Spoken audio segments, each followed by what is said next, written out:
கடலூரில் ஆற்றுப்பாலத்தில் மின்விளக்கு வசதி இல்லாததால் இரவு நேரங்களில் பொதுமக்கள் பயணிக்க அச்சம் தெரிவித்துள்ளனர். கமாபுரத்தையும் தேவங்குடியையும் இணைக்கும் இந்த பாலத்தின் அருகேயே மதுபான கடை இருப்பதால் சிலர் பாலத்திலேயே மது அருந்துவதாக பொதுமக்கள் குற்றம் சாட்டுகின்றனர். மேலும் இந்த பாலத்தில் மின்விளக்குகள் இல்லாததால் இரவு நேரங்களில் குற்றச்சம்பவங்கள் நடப்பதால் இவ்வழியாக பயணம் செய்ய பொதுமக்கள் அச்சப்படுகின்றனர். விடிய அரசு உடனடியாக மின்விளக்கு அமைக்க வேண்டும் என வலியுறுத்துகின்றனர். என்ன பெண்களுக்கு தொந்தரவா இருக்கு, லைட் வசதி இல்லை, ரொம்ப கஷ்டப்படுறோம் நாங்கள் இருட்டில் போகிறதுக்கு. பெண்களை அடிக்கடி தொந்தரவு பண்ணுறாங்க அந்த பாலத்தில். இப்படி 10 கிலோமீட்ரு இப்படி 10 கிலோமீட்ரு தொலை சனங்க நடமாட்டம் அதிகமாக இருக்குது. அதனால் எங்களுக்கு மின்சார விளக்கு ரெடி பண்ணி தரணும். நாகையில் கழிவுநீரை குடியிருப்பு பகுதிக்கு திறந்துவிடும் விடியா அரசை கண்டித்து சாலை மறியல் போராட்டத்தில் ஈடுபட முயன்றவர்களை போலீசார் தடுத்து நிறுத்தியதால் பரபரப்பு ஏற்பட்டது. காடம்பாடி மாரியம்மன் கோவில் தெருவில் கழிவுநீரை குடியிருப்பு பகுதியில் திறந்துவிட்டால் தங்கள் பகுதியில் துர்நாற்றம் மற்றும் சுகாதார சீர்கேடு ஏற்படும் என அப்பகுதி மக்கள் குற்றம் சாட்டுகின்றனர். இப்போ அடுத்த வார்டில் உள்ள தொட்டியை கொண்டாந்து இங்கே அங்கே உள்ள ஓவர்ஃபுல் டேங்க் இருக்குது. ஒவ்வொரு ஏரியாவுக்கும் நம்பிங்க இப்போ நம்பியார் நகர் வரலாம் ஓவர்ஃபுல் டேங்க் வச்சு பம்பிங் பண்ணிட்டு இருக்காங்க.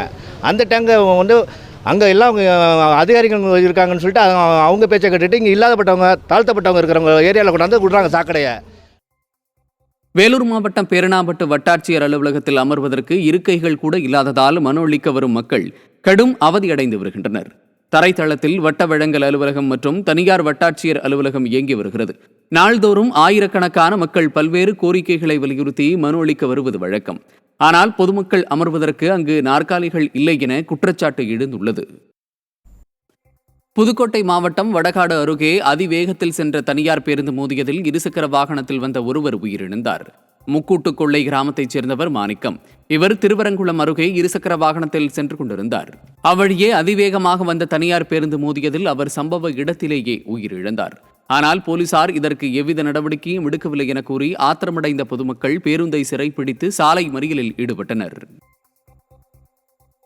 அவங்களுக்கு யார் ஜிஹெச்சுக்கு ஃபோன் பண்ணி அமரர் உறுதிக்கு சொல்லிட்டு அவங்களை கொண்டு போகிறதுக்கு வெளியே பார்த்துருக்கணும். அடுத்த கட்ட நடவடிக்கை ஆஸ்பத்திரியில் பாருங்கன்னு அவங்க பாட்டுக்கு போட்டு ஆம்புலன்ஸ் எடுத்துகிட்டு போயிட்டாங்க. போலீஸ் இந்த சைடில் போகிறாங்க. இது லோக்கல் இல்லை, நாங்கள் வேற வல்லத்ரா கோட்டை லோக்கலில் உள்ளவங்களை கூப்பிடுங்கன்னா அவங்க போகிறாங்க.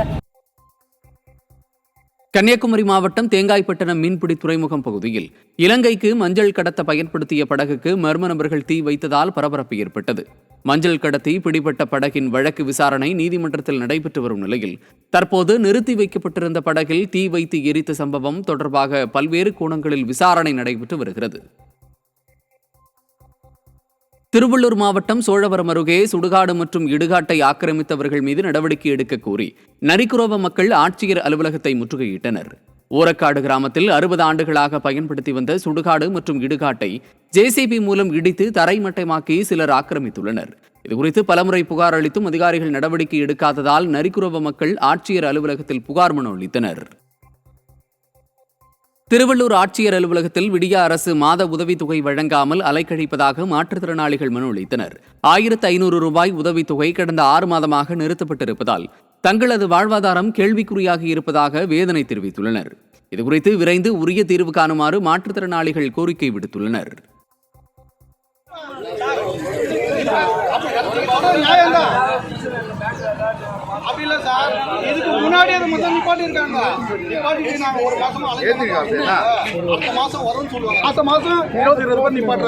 திருப்பி புதுசா அப்ளை பண்றாங்க. 6 மாசம் கழிச்சு வருது.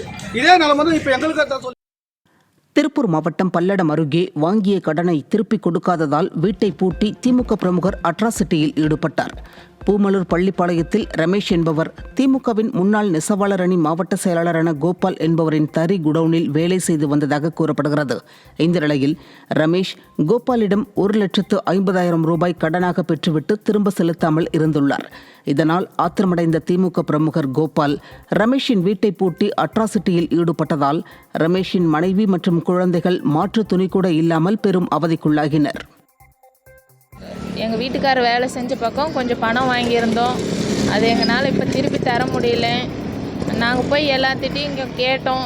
அண்ணா எங்களுக்கு ஜாமானை கொடுங்கண்ணா, நாங்கள் மாதம் தவணையாக பணம் கொடுக்குறோன்னு சொன்னதுக்கு அவங்க ஒத்துக்க மாட்டேன்ட்டாங்க. வீட்டை பூட்டி வச்சுட்டு மாற்று துணி கூட தர மாட்டேங்கிறாங்க. நான் எவ்வளவோ தூரம் கெஞ்சி பார்த்தேன். கொடுக்க மாட்டேன்ட்டாங்க. என் குழந்தைய படிப்பு பாதியிலேயே நிற்கிதுங்க. திருச்சி அருகே தமிழ்நாடு முதல்நிலை பட்டதாரி ஆசிரியர் கழகத்தின் மாநில செயற்குழு கூட்டம் நடைபெற்றது. அச்சங்கத்தின் மாநில தலைவர் மகேந்திரன் தலைமை தாங்கினார். அப்போது பழைய ஓய்வூதிய திட்டத்தை அமல்படுத்துதல் உள்ளிட்ட 15 அம்ச கோரிக்கைகள் தீர்மானங்களாக நிறைவேற்றப்பட்டன.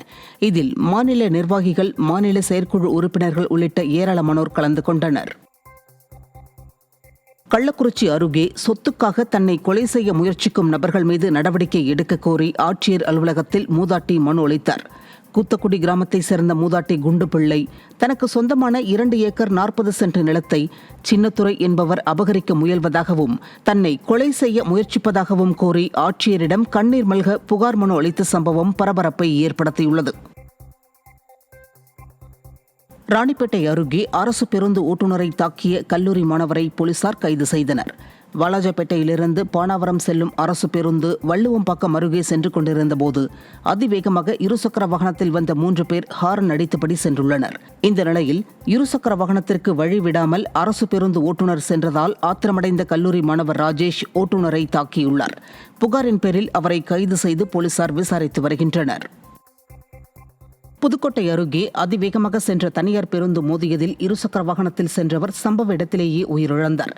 முக்குட்டுக்கொள்ளை கிராமத்தை சேர்ந்த மாணிக்கம் என்பவர் தனது இருசக்கர வாகனத்தில் திருவரங்குளம் அருகே சென்றுள்ளார். அப்போது அதிவேகமாக வந்த தனியார் பேருந்து மோதியதில் இருசக்கர வாகனத்தில் சென்ற மாணிக்கம் நிகழ்விடத்திலேயே உயிரிழந்தார். இந்த நிலையில் விபத்து தொடர்பான காட்சிகள் வெளியாகி அதிர்ச்சியை ஏற்படுத்தியுள்ளன.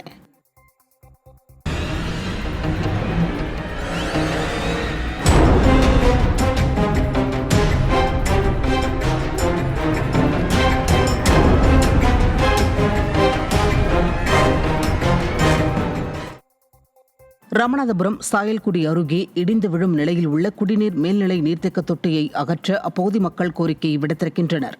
நரிப்பையூர் ஊராட்சியில் இடிந்து விழும் நிலையில் உள்ள குடிநீர் மேல்நிலை நீர்த்தேக்க தொட்டியை அகற்றி புதிய மேல்நிலை தொட்டியை கட்டித்தர வேண்டுமென அப்பகுதி மக்கள் கோரிக்கை விடுத்திருக்கின்றனர். மேலும் கடற்கரைக்கு செல்லும் முக்கிய சாலையில் இத்தொட்டி அமைந்துள்ளதால் வாகன ஓட்டிகள் அச்சத்துடன் செல்கின்றனர். எனவே புதிதாக மேல்நிலை நீர்த்தேக்க தொட்டி கட்டித்தர வேண்டுமென விடியா திமுக அரசுக்கு அப்பகுதி மக்கள் கோரிக்கை விடுத்திருக்கின்றனர். நரிப்பையூர் ஊராட்சி மன்ற அலுவலக கட்டடம், கிராம நிர்வாக அலுவலக கட்டடம் பக்கத்தில் வந்துட்டு கடந்த 30 ஆண்டுகளுக்கு முன்னாடி கட்டப்பட்ட மேல்நிலை நீர்த்தேக்க தொட்டி ரொம்ப சேதமடைஞ்சு துருப்பிடிச்ச கம்பியெல்லாம் வெளியே தெரியுது. எப்போ வேணாலும் அந்த டேங்க் இடிஞ்சு விழுகிற மாதிரி இருக்குது. சம்மந்தமாக பல முறை புகார் கொடுத்தோம், கோரிக்கை விடுத்தோம். ஊராட்சி மன்ற நிர்வாகம் சரி, மாவட்ட நிர்வாகம் சரி, எந்த நடவடிக்கையும் இல்லாமல் இருக்குது. எனவே உயிர் பலி ஏற்பட்டால் தான் நீங்கள் நடவடிக்கை எடுப்பீங்களா? அதனால் உடனடியாக அந்த மேல்நிலை நீர்த்தேக்க தொட்டியை உடனடியாக இடித்து பொதுமக்களுக்கு பாதிப்பு இல்லாத வகையில் வேறு புதிய நீர் தொட்டி கட்டித்தரணும் என்ன பொதுமக்கள் சார்பாக கேட்டுக்கிறோம்.